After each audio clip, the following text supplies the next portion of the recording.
Hello. Hope you're having a good week. This week's article is called Frontier.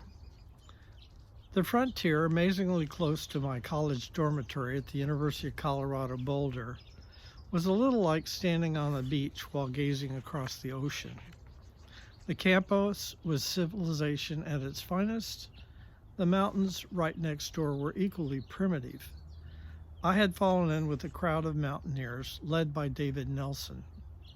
Our trips into the mountains took us up to 8,459 feet, where we could see our dorms 3,000 feet below at an altitude of 5,430.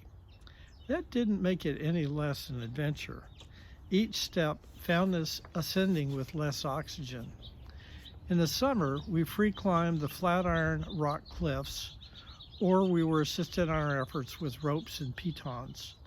Rappelling down the offside was particularly thrilling.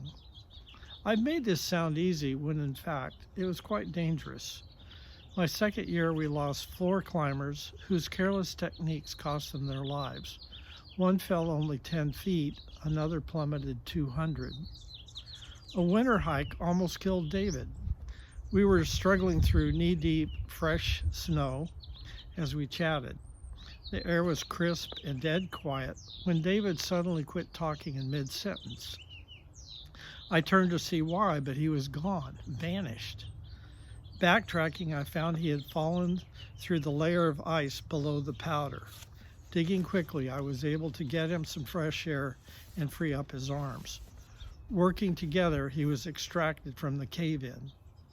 The weeds we were trudging through turned out to be the tops of 10-foot-high bushes.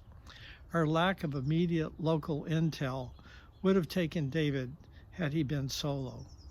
In the spring, he would protect me from near disaster on a rock climb. When one crosses into unknown territory, it is best to be in good company. The same is true of spiritual missions. The association of other God-led adventurers is helpful, but the Holy Spirit is the best companion of all. Invoking that guide through prayer is an essential to mission task. The Spirit is the rope that strings us together against falls. The Spirit also provides the map to avoid hidden dangers which could smother us. In Boulder, although we were very close to our campus home, we were in great danger on the cliffs. The proximity to safety was a fragile veil, but the mountains beyond drew our hearts into the adventure. Have you stood at the edge of a spiritual frontier? Are your toes up against one now? If you like this video, click on the thumbs up button below.